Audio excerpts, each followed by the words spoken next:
ಇನ್ನು ಬೆಂಗಳೂರು ಗ್ರಾಮಾಂತರ ಕ್ಷೇತ್ರಕ್ಕೆ ಅರೆಸೇನಾ ಪಡೆ ನಿಯೋಜನೆ ಮಾಡೋದಕ್ಕೆ ಚುನಾವಣಾ ಆಯೋಗ ತೀರ್ಮಾನವನ್ನು ಮಾಡಿದೆ. ಇದರ ಬಗ್ಗೆ ಈಗಾಗಲೇ ಡಿಮಾಂಡ್ ಕೂಡ ಇತ್ತು, ಅಸ್ತು ಅಂದಿದೆ ಚುನಾವಣಾ ಆಯೋಗ.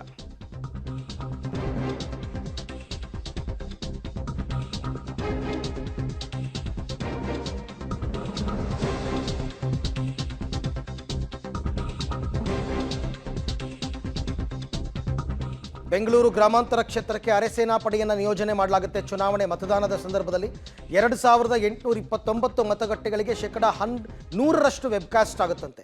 ಚುನಾವಣಾ ಆಯೋಗದ ಕಣ್ಗಾವಲಿನಲ್ಲಿ ನಡೆಯುತ್ತೆ ಚುನಾವಣೆ. ಚುನಾವಣಾಧಿಕಾರಿಗಳು ವೀಕ್ಷಕರ ಕೋರಿಕೆಯಂತೆ 2 ಪಟ್ಟು ಅರೆಸೇನಾ ಪಡೆಯನ್ನು ನಿಯೋಜನೆ ಮಾಡಲಾಗ್ತಾ ಇದೆ.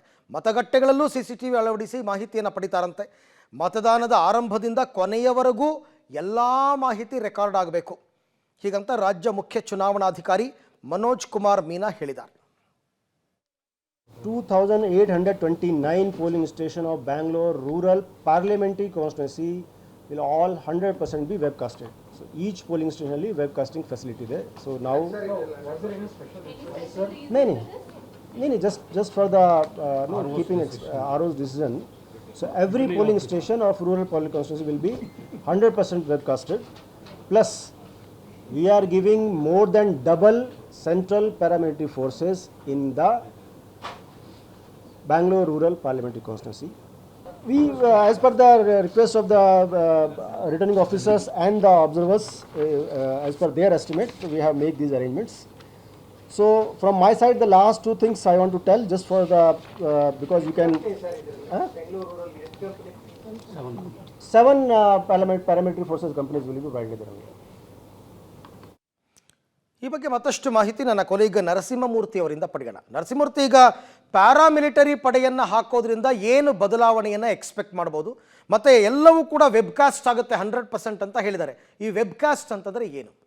ಅರವಿಂದ, ಈ ಹಿಂದಿನಿಂದ ಅಂದರೆ ಬೆಂಗಳೂರು ಗ್ರಾಮಾಂತರ ಲೋಕಸಭಾ ಕ್ಷೇತ್ರದಲ್ಲಿ ಅರೆಸೇನಾ ಪಡೆಯನ್ನು ನಿಯೋಜನೆಯನ್ನು ಮಾಡಬೇಕು. ಸಾಕಷ್ಟು ಸೂಕ್ಷ್ಮ ಹಾಗೂ ಅತಿ ಸೂಕ್ಷ್ಮ ಮತಗಟ್ಟೆಗಳಿದ್ದಾವೆ ಮತ್ತು ಸಾಕಷ್ಟು ಅವ್ಯವಹಾರಗಳು ನಡೆಯುವ ಸಾಧ್ಯತೆ ಇದೆ ಅನ್ನೋ ಹಿನ್ನೆಲೆಯಲ್ಲಿ ಒಂದಷ್ಟು ಮಾಹಿತಿಗಳು ಚುನಾವಣಾ ಆಯೋಗಕ್ಕೆ ಹೋಗಿತ್ತು. ಈ ನಿಟ್ಟಿನಲ್ಲಿ BJP ಹಾಗೂ JDSನ ನಾಯಕರುಗಳು ಕೂಡ ಚುನಾವಣಾ ಆಯೋಗಕ್ಕೆ ಮನವಿಯನ್ನು ಕೂಡ ಮಾಡಿಕೊಂಡಿದ್ರು. ಇವತ್ತು ಚುನಾವಣಾ ಆಯುಕ್ತರು ಒಂದು ಪ್ರೆಸ್ ಮೀಟ್ನಲ್ಲಿ ಈ ಅಂದರೆ 2829 ಮತಗಟ್ಟೆಗಳು ಈ ಬೆಂಗಳೂರು ಲೋಕಸಭಾ ಕ್ಷೇತ್ರದಲ್ಲಿದ್ದು ಆ ಎಲ್ಲ ಮತಗಟ್ಟೆಗಳಲ್ಲೂ ಕೂಡ ವೆಬ್ಕಾಸ್ಟನ್ನು ಮಾಡಲಾಗುತ್ತೆ.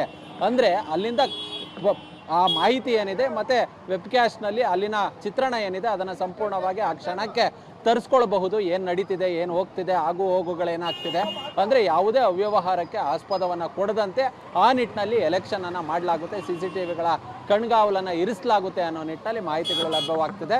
ಅಂದರೆ ಯಾವುದೋ ಒಂದು ಮತಗಟ್ಟೆಯ ಚಿತ್ರಣ ಬೇಕು, ಅಲ್ಲಿ ಏನು ನಡೀತಿದೆ ಅನ್ನೋ ಮಾಹಿತಿ ಬೇಕು ಅಂತ ಹೇಳಿದ್ರೆ ಆ ಕ್ಷಣದಲ್ಲಿ ನೇರವಾಗಿ ಚುನಾವಣಾ ಆಯೋಗಕ್ಕೆ ಆ ವೆಬ್ಕಾಸ್ಟ್ ಮುಖಾಂತರ ತರಿಸ್ಕೊಳ್ಬಹುದು ಅನ್ನೋ ಹಿನ್ನೆಲೆಯಲ್ಲಿ ಇದೀಗ ಚುನಾವಣಾ ಆಯುಕ್ತರು ಹೇಳ್ತಿರೋದು.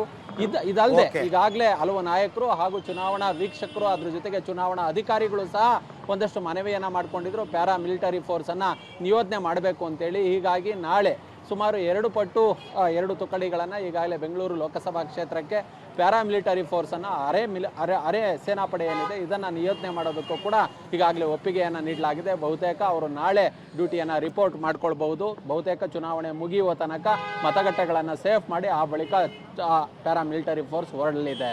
ಥ್ಯಾಂಕ್ ಯು ಮೂರ್ತಿ, ತಮ್ಮ ಎಲ್ಲ ಮಾಹಿತಿಗಾಗಿ ಧನ್ಯವಾದ. ಸೊ ಪ್ಯಾರಾಮಿಲಿಟರಿ ಫೋರ್ಸ್ ಬೆಂಗಳೂರು ಗ್ರಾಮಾಂತರಕ್ಕೆ ಮತ್ತೆ ಟೋಟಲ್ 100% ವೆಬ್ಕಾಸ್ಟ್ ಮಾಡ್ತೀವಿ ಅಂತ ಹೇಳಿದ್ದಾರೆ.